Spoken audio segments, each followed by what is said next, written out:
puji Tuhan. Sekali lagi shalom buat semua jemaat yang sudah bergabung dan juga jemaat Tuhan yang baru bergabung. Mari saya mengajak kita berdoa untuk firman Tuhan. Bapa, berfirmanlah bagi kami. Ajar kami untuk kami bisa meresponi suara gembala yang sudah kami dengar, menghormati the presence of God, menghormati hadirat-Mu. Untuk kami terus menaruh sikap hormat itu dalam kehidupan kami. Orang lain tidak melihat, tapi Engkau Tuhan yang melihat. Dan juga Tuhan, biarkan firman-Mu ini terus mengajari kami, untuk kami bisa semakin bertumbuh, semakin berbuah. Dan firman-Mu juga menjadi pagar bagi kami. Firman-Mu juga menjadi tameng bagi kami. Firman-Mu juga menjadi pelita bagi kami. Berfirmanlah bagi kami di dalam nama Tuhan Yesus Kristus. Haleluya. Amin. Puji Tuhan.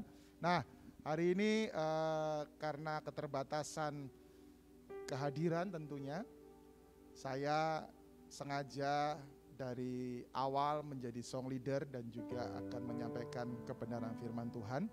Karena kita memang sedang mengurangi jumlah orang yang hadir, termasuk juga jumlah orang yang melayani. Jadi kalau dari tadi Bapak Ibu jemaat melihat saya dari awal dan hari ini juga, saat ini juga saya sharing karena memang salah satu alasan utamanya karena hal yang tadi saya sudah jelaskan.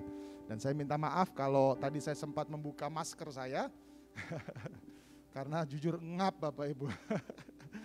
Ngap. Tapi karena memang jumlahnya sangat sedikit sekali yang hadir di gereja yang melayani dan mereka semua juga memakai double masker, jadi saya memberanikan diri untuk membuka. Yang jelas saya juga dalam keadaan baik, sehat. Oke, nah tema saya hari ini adalah berjaga-jaga. Apa? Berjaga-jaga. 1 Korintus 16 ayat yang ke-13 berkata, berjaga-jagalah, berdirilah dengan teguh, ya. Berdirilah dengan teguh dalam iman, bersikaplah sebagai laki-laki dan tetap kuat. Saya menemukan kata laki-laki ini bukan bicara tentang gender ya, tetapi bicara bagaimana kita harus berfungsi. Gitu, ya. Jadi jangan dipikir bahwa ayat ini hanya untuk para laki-laki, tapi untuk semua engkau yang wanita, ayat ini juga berlaku. Ya. Nah, firman Tuhan berkata tadi ada kata berjaga-jaga. Memang hari-hari ini kita sedang terus dilatih Tuhan untuk berjaga-jaga. Dan saya mau katakan bahwa proses berjaga-jaga itu berlangsung selamanya. Tapi dalam ayat firman Tuhan yang barusan tadi kita baca, kata berjaga-jaga itu berbicara tentang kedatangan Yesus yang kali yang kedua. Jadi kata berjaga-jaga di situ berbicara ataupun menunjuk kepada, hai umat Tuhan, berjaga-jagalah sebab Yesus akan datang kali yang kedua. Makanya dipakai kata berjaga-jaga. Jadi saya mau berkata kepada setiap warga kerajaan Allah, orang-orang yang percaya kepada Yesus, bahwa Yesus adalah Tuhan dan Juru Selamat bagi kita. Dan Dia akan datang kali yang kedua dan kita harus senantiasa berjaga-jaga untuk menyambut kedatangannya. Ayat firman Tuhan ini juga berhubungan dengan Matius 25. Ayat 1 sampai yang ke-13. Menceritakan tentang perumpamaan gadis-gadis yang bijaksana dan gadis-gadis yang bodoh. Bapak Ibu Saudara bisa lihat Matius 25 ayat 1 sampai 13. Di situ menceritakan tentang perumpamaan itu. Ada 5 gadis bodoh, ada 5 gadis bijaksana. Dan saya mau berkata, kesalahan terbesar dari gadis-gadis yang bodoh yang ada di dalam Matius 25 itu tadi, kesalahan terbesar mereka adalah mereka tidak berjaga-jaga. Lihat, berjaga-jaga itu sangat penting. 1 Korintus berkata berjaga-jaga, Matius 25 juga berjaga-jaga, dan keduanya memiliki konteks yang sama. Bagaimana kita harus senantiasa berjaga-jaga untuk menyambut kedatangan Yesus kali yang kedua. Kesalahan daripada 5 gadis bodoh itu adalah apa? Alkitab berkata mereka tidak mempersiapkan minyak. Makanya di akhir daripada ayat itu dikatakan, Matius 25 ayat yang ke-13, karena itu berjaga-jagalah, sebab kamu tidak tahu akan hari maupun akan saatnya. Maksudnya apa? Kita nggak tahu kapan Yesus akan datang, waktunya kapan, bulannya apa, tanggal berapa, kita nggak tahu. Tetapi kita harus senantiasa berjaga-jaga. Dan saya mau berkata, untuk berjaga-jaga diperlukan yang namanya stamina dan kekuatan. Yang setuju katakan ahem. Gitu, ya. Yang setuju juga katakan amin di kolom komen. Ya, setuju Pak Pendeta, setuju Pak Gembala, setuju bro. Gitu, ya. Untuk berjaga-jaga diperlukan stamina dan kekuatan. Kenapa? Supaya tidak lengah. Karena dalam sebuah peperangan, salah satu faktor penting selain strategi adalah apa? Kuat dalam berjaga-jaga. Kuat dalam berjaga-jaga. Saya tuh paling suka kalau lewat Istana Negara ataupun Istana Bogor, saya tuh enggak pernah bosen kalau lewat situ. Selain saya melihat bangunannya begitu bagus, begitu luar biasa, halamannya begitu luas. Salah satu yang saya suka kalau saya lewat Istana Negara dan juga Istana Bogor adalah apa? Melihat tentara yang berdiri di depan itu yang berjaga-jaga. Wah, ya, saya suka banget karena memang dulu cita-cita saya pengen jadi tentara gitu ya. Ternyata nggak diizinkan, jadi tentaranya Kristus aja gitu. Saya suka sekali. Dan setiap kali saya lewat di tempat itu, kapanpun saya lewat di situ, tentara yang ada di depan itu selalu siap berjaga-jaga. Mereka selalu fokus dalam tugas mereka. Saya percaya berdiri di situ enggak 1 menit, 2 menit, 3 menit, 4 menit, 10 menit, 15 menit. Itu bisa 1 jam, 2 jam, 3 jam, 4 jam. Atau bahkan mungkin lebih, saya tidak tahu pastinya. Tetapi bukan bicara 1 sampai 5 menit. Bicara 1 sampai 2 jam, bahkan lebih. Nah, untuk bisa berjaga-jaga itu diperlukan apa? Stamina, diperlukan kekuatan. Dan ketika dalam peperangan juga, yang namanya prajurit harus punya stamina, harus punya kekuatan. Supaya ketika tiba-tiba, bahasa Prancisnya bilang ujuk-ujuk, tiba-tiba musuh menyerang, maka tentara itu bisa mengatasi musuh yang datang menyerang.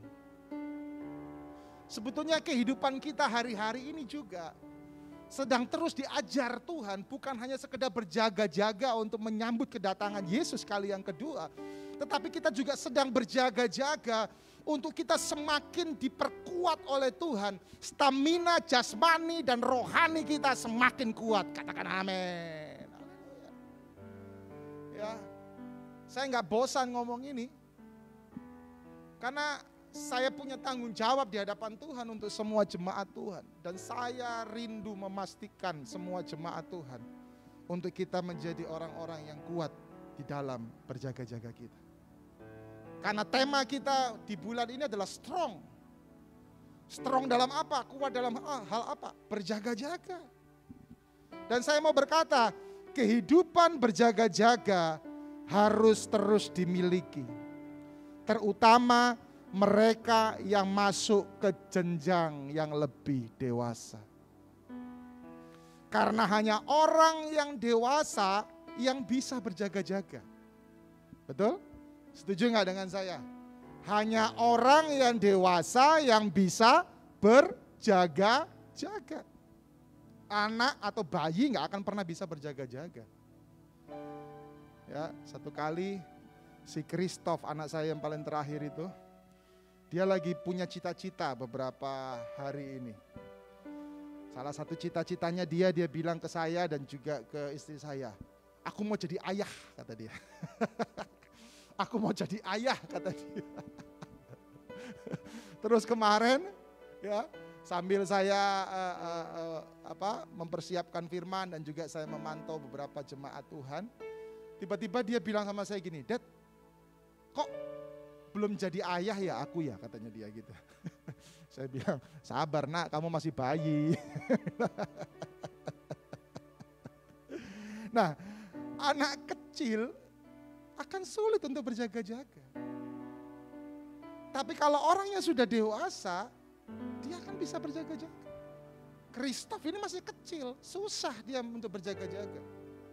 Dia masih harus diajar dan diajar. Tetapi orang yang sudah dewasa, secara fisik, secara umur, apalagi secara rohaninya, dia harus bisa berjaga-jaga. Nah, mengapa kita harus atau penting untuk berjaga-jaga? Mengapa kita harus atau penting untuk berjaga-jaga? Yang pertama, karena musuh kita itu penuh dengan tipu muslihat. Perhatikan ya, musuh kita penuh dengan tipu muslihat. Siapakah musuh kita? Musuh kita jelas, roh-roh jahat di udara. Iblis, Satan dengan segala antek-anteknya. Dengan segala nenek moyang dan cucu cicitnya. Itu adalah musuh kita. Dan saya mau katakan musuh kita itu penuh dengan tipu muslihat. Yohanes 10 ayat yang ke-10c berkata, pencuri datang hanya untuk mencuri, membunuh dan membinasakan. Perhatikan ini jemaat. Hari-hari ini engkau harus sadar bahwa iblis musuh kita itu sangat licik dan dia akan mencuri, membunuh dan membinasakan kita. Apa yang dicuri, apa yang dibunuh, apa yang dibinasakan, nanti saya akan lihat. Saya akan sampaikan dari bahasa aslinya. Tetapi sadarlah bahwa memang hari-hari ini kita harus selalu berjaga-jaga. Kita berjaga-jaga imun kita, yes itu harus, karena itu bagian juga. Ya, iblis licik dengan segala antek-anteknya yang saya bilang tadi. Ya, kita harus jaga imun kita, yes itu harus. Bahkan saya mau keluarkan statement ini. Kelengahan 1 menit akan menghancurkan kemenangan 1 hari. Kelengahan 1 menit akan menghancurkan kemenangan 1 hari. Hati-hati ya, 1 menit aja engkau lengah. 1 hari itu engkau bisa mengalami kekalahan.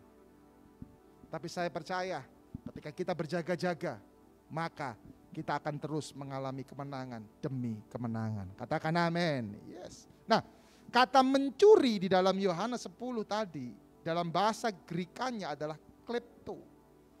Maksudnya apa? Mencuri dengan diam-diam tanpa kita menyadarinya. Jadi iblis itu sukanya apa? Mencuri diam-diam. Mencuri gak ono sing ngeru, orang Jawa bilang. Iblis tuh sukanya gitu tuh. Ya, klepto, mencuri dengan diam-diam tanpa menyadarinya. Hati-hati loh hari-hari ini. Mungkin ada hal-hal di dalam dirimu yang sudah mulai dicuri oleh iblis secara diam-diam. Mungkin dia sudah mulai mencuri damai sejahteramu. Mungkin dia sudah mulai mencuri sikap hormatmu. Mungkin dia sudah mulai mencuri kasih yang mula-mula di dalam dirimu. Hati-hati jemaat Tuhan. Saya berkata ini bukan cuma buat engkau, tapi saya berkata ini juga buat saya dan juga kepada semua pembicara, pengkhotbah hamba Tuhan yang ada di gereja ini. Termasuk juga kepada semua jemaat dimanapun engkau beribadah. Iblis itu mencuri. Dan ketika kita sadar, karena dia sudah semakin mencuri pelan-pelan, waktu kita sadar, hati-hati. waktu itu waktu yang sudah sangat terlambat. Karena semuanya sudah diambil oleh si iblis itu, Bapak Ibu. Kemudian kata membunuh, theo. Artinya apa? Dibunuh, kemudian untuk dibuat menjadi persembahan. Aduh, hati-hati. Hati-hati. Dia bukan cuma mencuri pelan-pelan, tetapi dia juga membunuh kita, ya. Kemudian menjadikan kita persembahan. Waduh, Bapak Ibu. Kalau sampai ini terjadi, maka kita nggak akan pernah bisa menyambut kedatangan Yesus kali yang kedua. Ini juga yang bisa terjadi dalam kehidupan kita hari-hari ini. Iblis bisa membunuh kita. Bahkan ketika saya discuss dengan istri saya tentang kata ini, ya, istri saya menyampaikan, ya, bahwa yang dimaksud membunuh ini benar-benar langsung dibunuh, Bapak Ibu. Bukan perlahan-lahan, tapi betul-betul langsung dibunuh, ditebas. Psst, habis. Seperti itulah iblis akan membunuh kita kalau kita tidak berjaga-jaga. Mungkin hari-hari ini iblis sedang berusaha membunuh habis usahamu. Mungkin iblis hari-hari ini sedang berusaha membunuh habis keluargamu, membunuh habis sukacitamu, membunuh habis kasihmu, apapun itu. Hati-hati. Hati-hati, berjaga-jagalah karena dia sangat licik. Kemudian yang berikutnya membinasakan. Dalam bahasa Grekanya itu adalah apolose. Ya, artinya apa? Dihancurkan, hilang, disiksa, tidak lagi berfungsi sesuai dengan tujuannya. Iblis ini memang licik. Iblis ini memang licik, Bapak Ibu. Makanya itu, ayo jemaat Tuhan, cinta kepada Tuhan terus bergelora. Ayo berjaga-jaga terus hari-hari ini, katakan amin. Yes.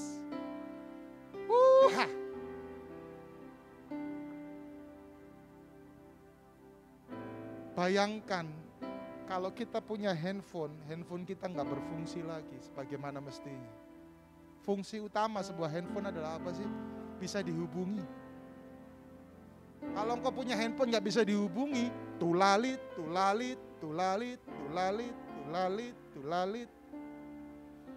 Percuma punya handphone.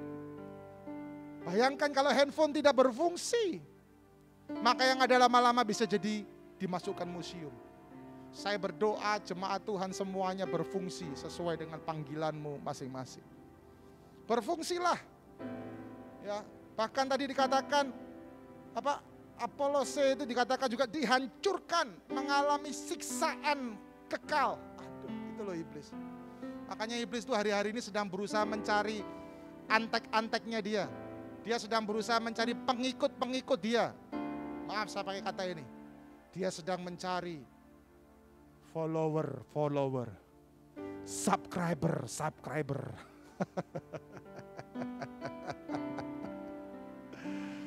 Haleluya. Ayo, biarkan nanti ketika Yesus datang kali yang kedua, kita semua dijemput.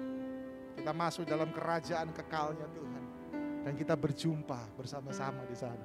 Katakan amin. Kemudian yang kedua, kenapa kita harus dan penting juga untuk berjaga-jaga? Karena ciri orang yang dewasa rohani adalah mampu berjaga-jaga. Ayo, jadilah orang-orang yang dewasa rohani. Untuk menjadi dewasa di dalam kerohanian itu adalah sebuah keputusan. Ingat, kehidupan kita di depan selalu akan dipengaruhi oleh keputusan-keputusan yang kita buat hari ini. Saya katakan dalam pesan pastoral hari Jumat kemarin bahwa ada hukum natural, yaitu umur kita bertambah, usia kita bertambah tua, itu hukum natural. Tapi jangan lupa bahwa untuk dewasa rohani itu adalah keputusan yang harus kita ambil. Saat engkau salah dalam mengambil keputusan, maka akan ada keterlambatan, bahkan juga akan ada penyesalan. Saya masih ingat beberapa tahun yang lalu ketika orang tua saya masih hidup, papa mama saya masih hidup. Pulang dari sini, mereka akan pulang ke Pulau Lombok. Kami terlambat nganter mereka ke bandara. Ngantri, akhirnya pesawatnya sudah di-close. Mereka nggak bisa pulang hari itu. Nyesel juga sih. Gitu ya. Lihat, kalau kita salah dalam mengambil keputusan, akan ada keterlambatan bahkan penyesalan. 1 Korintus 13 ayat yang ke-11 berkata, ketika aku kanak-kanak, aku berkata-kata seperti kanak-kanak, aku merasa seperti kanak-kanak, aku berpikir seperti kanak-kanak. Sekarang sesudah aku menjadi dewasa, aku meninggalkan sifat kanak-kanak itu. Perhatikan kata itu, meninggalkan keputusan. Ayo hari-hari ini jadilah orang yang semakin dewasa rohanimu. Jangan justru engkau semakin bayi. No, harus semakin dewasa. Mari jemaat Tuhan, bersama-sama kita menjadi orang-orang dewasa dalam kerohanian kita. Katakan amin. Yes. Ciri orang yang dewasa mampu berjaga-jaga. Ciri orang dewasa juga yang selanjutnya adalah apa? Dia bisa mengambil sisi positif dari setiap permasalahan yang terjadi. Itu orang yang dewasa. Dan yang ketiga, yang terakhir, untuk kita berjaga-jaga, maka kita harus kuat terlebih dahulu. Untuk menjadi kuat diperlukan apa? Latihan demi latihan. Hari-hari ini kita sedang dilatih. Amin. Saya sedang berbicara tentang sisi jasmani dan rohani. Kita sedang dilatih. Kita dilatih hidup sehat. Kita dilatih disiplin dalam berkegiatan. Kita dilatih bagaimana kita tetap terus punya iman, tetap punya ucapan syukur, tetap punya damai sejahtera, tetap punya kepatuhan. Kita sedang dilatih jasmani dan rohani hari-hari ini. Ayo, dengan berjaga-jaga, itu akan membuat engkau menjadi lebih kuat. Dan engkau harus kuat supaya engkau mampu berjaga-jaga. Saat kita kuat, maka tidak akan ada celah. Kenapa bisa tidak ada celah? Karena kita selalu berjaga-jaga. Kesimpulannya apa? Mari kita selalu berjaga-jaga supaya iblis tidak bisa mengambil keuntungan dari kelengahan kita. Dan saat kita berjaga-jaga, maka itu akan menjadi keuntungan besar bagi kita. Dan kita akan mempermuliakan nama Tuhan. Bapak Ibu, siapkan perjamuan kudus saat ini. Siapkanlah yang terbaik. Lakukanlah yang terbaik dengan sikap hormatmu kepada Tuhan. Mari kita akan masuk dalam perjamuan kudus. Engkau bisa berdiri di tempatmu berada. Pegang roti itu. Dan katakan kepada Tuhan, Bapa, aku bersyukur buat tubuhmu. Aku bersyukur buat persekutuanku dengan Engkau. Firman yang sudah aku dengar hari ini, akan aku terus hidupi, akan aku terus praktekkan. Aku mau terus berjaga-jaga, karena iblis licik Tuhan. Aku mau terus menjadi dewasa rohani, dan aku mau terus kuat supaya aku mampu berjaga-jaga. Tuhan, terima kasih. Hamba-Mu selesai, tapi kuasa Roh Kudus-Mu tidak pernah selesai. Jemaat yang terkasih, percayakah engkau bahwa roti yang kau pegang, yang kau angkat ini adalah persekutuanmu dengan tubuh Yesus? Amin. Makanlah dalam nama Yesus.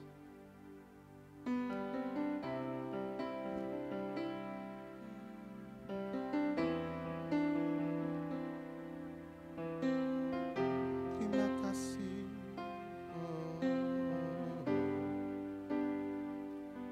Mari angkat cawan itu. Tuhan, aku berdoa buat mereka yang terikat dilepaskan, buat mereka yang sakit disembuhkan, termasuk COVID-19 Tuhan. Dihancurkan, disembuhkan dalam nama Tuhan Yesus. Buat mereka yang terluka, ada pemulihan. Buat mereka yang mengalami putus asa, ada kekuatan. Buat mereka yang mengalami kebimbangan, ada ketenangan dan petunjuk yang daripada-Mu. Tuhan, ada kuasa di dalam tubuh-Mu dan juga ada kuasa di dalam darah-Mu. Bapak Ibu, Dia berkorban buat kita. Dia memberikan yang terbaik buat kita. Dan saya mau katakan, yang namanya kasih itu selalu memberikan yang terbaik. Yang terbaik yang bisa Yesus berikan adalah Dia memberikan nyawanya.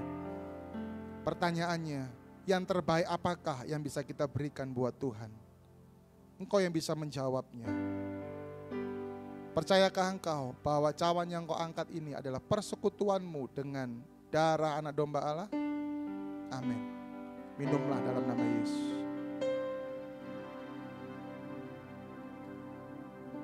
Wow, terima kasih Tuhan. Terima kasih. Kami mengucap syukur buat tubuh dan darah-Mu. Kami dipersatukan lebih lagi. Kami dikuatkan lebih lagi. Firman-Mu ini tidak akan pernah berlalu sia-sia. Firman-Mu ini akan bertumbuh dan berbuah, menghasilkan buah bagi banyak orang. Terima kasih untuk tubuh dan darah-Mu. Terima kasih untuk firman-Mu. Terima kasih dalam nama Tuhan Yesus. Haleluya. Amin. Puji Tuhan Bapak Ibu, ini minggu pertama kita akan mengembalikan persepuluhan kepada Tuhan dan juga kita akan memberikan persembahan. Dan saya mau mengajak kepada setiap Bapak Ibu Saudaraku yang terkasih yang ada di keluarga rohani ini, mari kita menabur bagi Tuhan hari ini, baik itu mengembalikan perpuluhan ataupun persembahan umum. Dan saya mau katakan ada beberapa jemaat-jemaat yang selama ini mereka terpapar COVID-19 dan kita juga tentunya gereja ikut berperan ya dalam mengambil bantuan ataupun maksud saya memberikan bantuan kepada jemaat-jemaat kita yang terkena. Untuk itu saya mengajak semua jemaat untuk kita tetap bergandengan tangan, berikan yang bisa kau berikan kepada Tuhan. Karena saya percaya di tengah-tengah segala musim yang terjadi hari-hari ini, kalau kita berani terus menabur bagi Tuhan, Tuhan perhitungkan semuanya. Dan kita mau taat juga mengembalikan persepuluhan kepada Tuhan. Mari kita berdoa. Bapa, aku berdoa yang pertama untuk mereka yang akan mengembalikan perpuluhan. Biarkan mereka mengembalikan dengan sebenar-benarnya. Biarkan mereka mengembalikan dengan penuh cinta. Mereka mengembalikan dengan penuh tanggung jawab. Berkati mereka yang sudah mengembalikan persepuluhan kepada Tuhan. Oh Tuhan, kiranya Engkau membawa mereka untuk mereka mengalami Engkau lebih lagi Tuhan. Engkau yang membukakan terus sumber-sumber yang baru kepada mereka. Berkati mereka yang mengembalikan perpuluhan ya Tuhan Yesus. Di dalam nama Tuhan Yesus. Dan mereka akan menabur bagi persembahan umum. Juga Tuhan, mari berkati mereka. Setiap taburan yang mereka berikan tidak akan pernah sia-sia. Di dalam nama Tuhan Yesus Kristus.